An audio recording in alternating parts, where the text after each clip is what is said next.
মানে এই কালিকার আগে যে শব্দটা ব্যবহার করলে এইটাই আমি আমি কিছুতেই মানতে পারছি না। এত মর্মান্তিক ঘটনা বা এই কথাগুলো আমাদের কেন শুনতে হয় তাও আমি জানি না।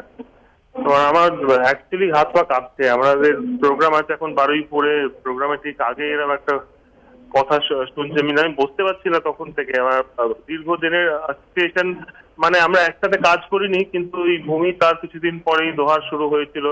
কালিকার স্ত্রী তো যেটা, আমার মেয়ে যে স্কুলে পড়ে সেই স্কুলে বাংলা পড়ায়। আমি কিভাবে কি বলবো আমি কিছুই বুঝতে পারছি না। মানে এত ভয়ঙ্কর ঘটনা শুনে। আর অ্যাকচুয়ালি লোকসঙ্গীত নিয়ে আমরা তো অনেক, আমরা ইনফ্লুয়েন্স, আমরা ইন্সপায়ার, সবকিছু ঠিক আছে, কিন্তু সিরিয়াসলি গবেষণা কালিকাই করছিল কিন্তু এত